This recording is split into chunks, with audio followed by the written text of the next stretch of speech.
Aegis Reclaimer. Now, since you're going to have less shit in your inventory, you're going to have to clean up more shit in the universe. We got to get up all that debris in Stanton. So, the Aegis Reclaimer, industrial salvage ship. Does anybody own one? Nope. Yamik? So, do you own a reclaimer? Dude, you think I'd be spending more than minimum amount of money on this thing? Just Are you checking. mad, sir? Just checking. Just checking you got your story Good. straight, Yamik. Fair enough. You might slip. actually, You might have Fact you might have a reclaimer in the Fuck back no, pocket. I'm gonna buy eclairs instead of a ship for sure first. so we got a reinforced cargo bay, long range jump drive, launch pads for unmanned drones. I mean, it's going to be a ship, a heavy salvage ship. So you're going to be able to start acquiring those components throughout the universe, and at some point, somehow, you're going to be able to sell that whatever way you want. It kind of goes along with the series we had there for a while, where we were discussing ships to take to Pyro.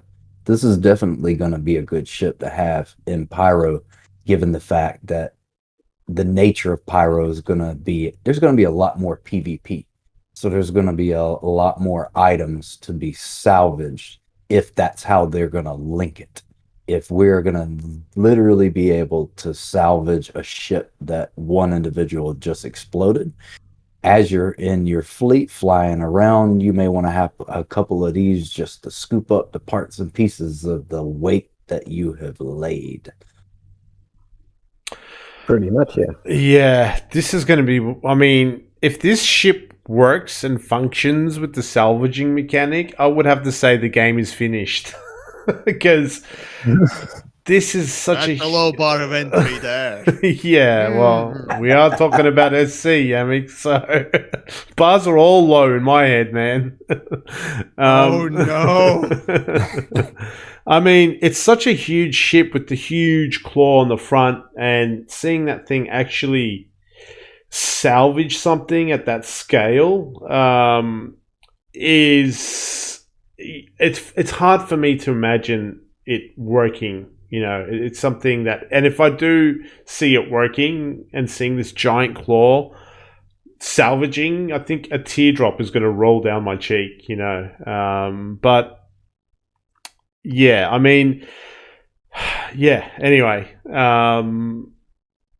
this is the ship, I think, if my memory serves me correctly, I've been in it a few times. It's where the internals of it reminds me of Aliens. Oh yeah, absolutely. Like it's an alien ship, isn't it? It's where very much. Sigourney Weaver runs around and the I think the mess hall or whatever, the dining room reminds me of the scenes in Aliens, like specifically. But huge ship. I've seen it land from the outside, and it is impressive. You know, watching this thing come and land on the surface of the planet when you're watching it come down is bloody impressive. There's not much you can do with it now, but its roadmap is pretty exciting. I think it's ugly. Looks like a bulldog. No, it's beautiful, man. Yeah. Yeah, man. I love the design. I love the whole gritty industrial feel it has. It's like you said, like the Nostromo from Alien a little bit. Yeah. So it's right up my alley. It's got VTOL as well. It's got a crap load of turrets, so we'll get into that later. But it's okay if it looks like a space garbage truck, basically, because it's essentially what it is. It's a workhorse, man. Yeah. I mean, again, I'm just saying, like, it's just such a, I feel like we're waiting for salvaging to come out. It's just a bit of, not an emotional topic, but, you know, salvaging's kind of been pushed back on the roadmap so many times, but I think it's on the roadmap, and the Vulture is being made.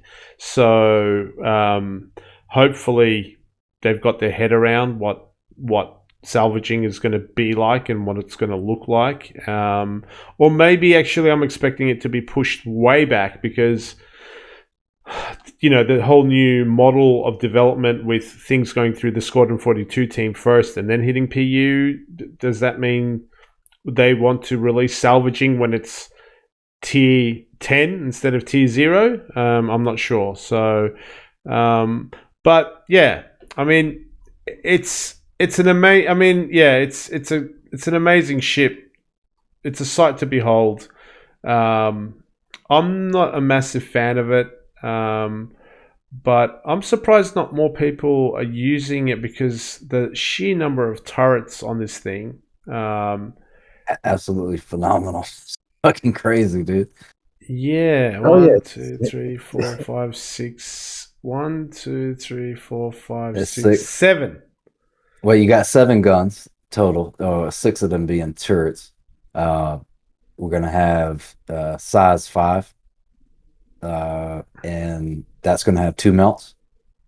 Then you're going to have size 3 turrets and you're going to have 2 melts on each, and you're going to have 6 of those. So yeah, lots of turrets.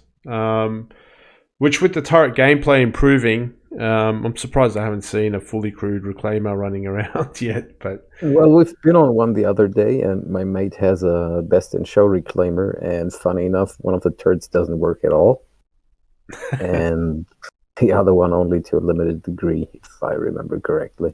Right. But that's only in the best in show edition. That's the only one that's available at the time. Is that a pink and white best in show? Or is yeah.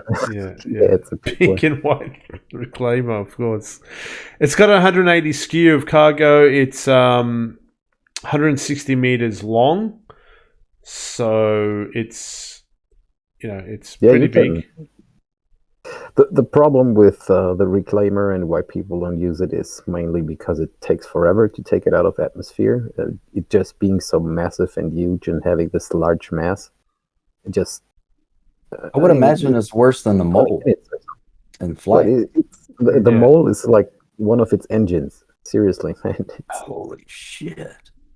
Like coming into land on the surface of the planet, you got to like pre-plan like when you're like 10 kilometers out. You got to, or even more. You got to start slowing down really early. Oh yeah. Or you just crash into the planet. So a point to be made. Flying a factory building, man. That's what it is. You're flying around on a fucking scrapyard. Critical point to be made about the cargo capacity is that the cargo capacity is actually for the actual physical cargo room, and that is not the cargo capacity for what you salvage. Yeah. That will be brought out and defined later. So, Maz, I know you love to do this, so I'm not going to take it from you. You want to go over the dimensions?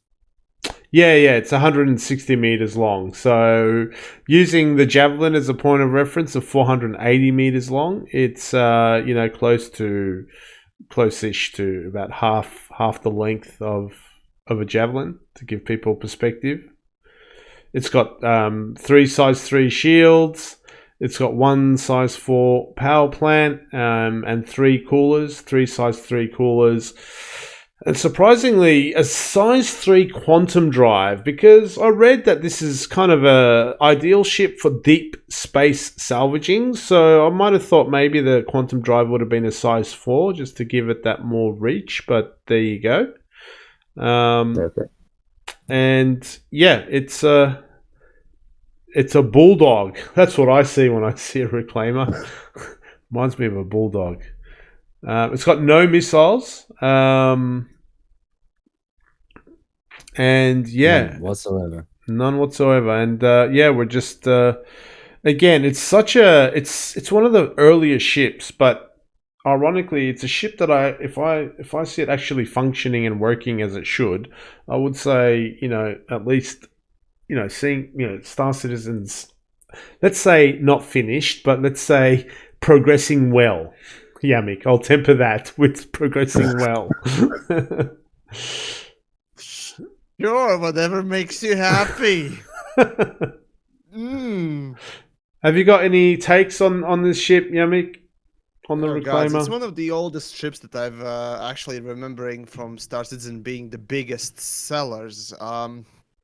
Let's see. I think the biggest ship at the time when I started fucking around with it, um, that is Star Citizen specifically. I think Reclaimer was the biggest at the time. 2.3, 2.4 update, something like that. I think at the time there was nothing bigger that actually was functioning and not a fucking JPEG. So yeah, that was the big selling point. Oftentimes, when people say, "Wow, look at this amazing big ship that you can walk through, and it has so much space and many things." And indeed, it is unique in that regard that it just has so many nooks and crannies and all that wonderful places you can go to it. It has its own internal elevator and whatnot else, but boy oh boy does Star Citizen's engine collisions show their true colors as soon as you're touching the ship, if you know what I mean. Oops, sorry. So, It has issues. That's lightly putting it. So, yeah.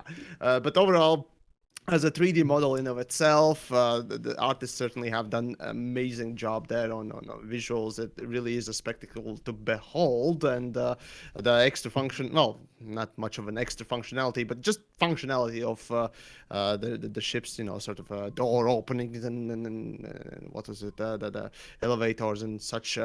Those are really nifty and so on and so forth. I can imagine somebody being very tempted to picking it up, but as fellas here already said, it's completely fucking useless. So no wonder no one really uses it on a daily basis. It takes a long time to get into it. It takes a long time to get out of it. It takes a long time to, well, unless of course you're exploding, and it takes a long time to do anything with it. Well, it has that storage capacity of. Hold on. Did Freelancer have more? No, I think he had 130 or so, so slightly less, if I remember correctly, the numbers. Yeah, but Yeah. So yeah, considering that and Freelancer, give or take, are, well, at the current functionality, about the same. What are the reasons to actually use it? It looks cool. Oh, That's the best feature. there's no doubt about any ship in Star Citizen. There's just never been a dispute about that. So yeah. So I'm just trying to get freelancers. Yeah, men crew is going to be 4 people. 66 SKU, isn't it? The freelancer, or is this wrong? That's Oh yeah, it. yes, that was 66. Right, I'm Yeah. thinking of something else then. Oh well. Well, let me look at the freelancer max. You could still get more shit done with 3 freelancers than you could this big bitch. 120 Yeah. SKU is the max, so this is Probably 100, faster. 180 SKU. There you go. So you will have 2 size 3 tractor beams on here, along with a size 4 salvage arm that really looks like a horse cock coming out the bottom. Oh baby. Exactly. You're gonna be able to long was a project. What was it? Back in I think like episode 2 or 3, where we're talking about long distance space probing. So you're gonna be Yeah. able to long distance salvage this shit. Oh god, I've got some bad visuals, guys. Thanks. Yeah. That's what it looks like. I'm Does still, it not? I approve. Well, yeah, it doesn't have to be in my brain though, so it's now in my It's brain. there now. It's going to be in everybody's brain, and it's going to be called the HK now. And cock spelled with a K for stylizing the word. Yeah. And don't forget the drones. Are they the fleas? There's drones, so whatever the hell that's Yeah, going but to look like when that comes out. What do the drones yeah, do? They cut things, they or cut shit apart. Yeah, yeah. yeah. You got 2 seats for drone operators going to the bridge, and they'll sit down there and remote control the drones and have them cut up stuff. So So the claw what's can. the arm? What's the claw do, man? A claw extends out. I can see pictures of it. It extends out and it grabs stuff, and then what? It takes it home. Like, does it store Internally it? shreds it and makes it into Okay. portionable sizes that get stored into the ship. So it sucks it in type Yeah. thing through the claw. Something like Yeah, I assume it's got some internal shredder tractor beam. mechanisms or something. Okay. So reading the lure on Galacticpedia, an interesting concept that the ship's going to be capable of doing is processing those materials into raw materials, which is pretty cool idea. If they can achieve that and make it function and work, you could essentially, I know you guys were bitching about how big it is, how slow it is, how cumbersome it is. Once you get it out, then you would be able to stay out for a long period of time because you will be able to salvage. And as you're bringing it in, you'll be able to break it down simultaneously into raw material to keep that capacity when they determine what that's going to be open. So essentially, you're going to be able to refine these materials down into raw materials or break it down to create it. What it looks like here is you're going to be able to do that, and then the raw materials are going to be able to be compartmentalized into inventory, which is going to go into internal containers in your cargo room, is what it appears that transition is going to be. Okay, so you can fill up the 180 SKU of cargo with raw materials and continue on salvaging, theoretically. Fair enough. Theoretically. So I wonder if you spawn this now, you know the new docking mechanic where the 890 jump and the hammerhead, when you spawn them at spaceports, they're actually docked. Is this the same, or does this come out of hangars still? I haven't seen it. The last time we spawned it at Grimhacks, and that was on a hangar. And, yeah. I don't think Grimhex has got docking ports anyway. Yeah. All right, it'd be interesting to know. Interesting to see if it's a. I'm not sure they work yet. The airlock is like located in a funny position. It's one of those top airlocks. Cool. I don't know if it's got other docking points right now. Fair enough. Now, as far as applications concerned, I would definitely own one of these, considering that we're going to move to Pyro when it comes out. This is going to be a lucrative opportunity.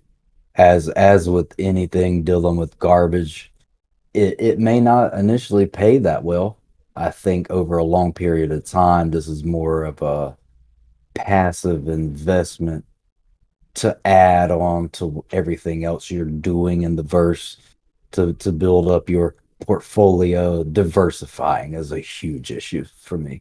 So it would definitely be in my inventory. I would have probably a couple of these, maybe one with money, real life money, one with in-game currency. Yep. The Aegis Reclaimer. You'll need a bunch of crew. Yeah, I plan to have a bunch of crew, but I'm gonna put a cap on my org because I want certain types of personalities there. I can only deal with so many humans at one time. Yep, Aegis Reclaimer. SHIPtalk for this week.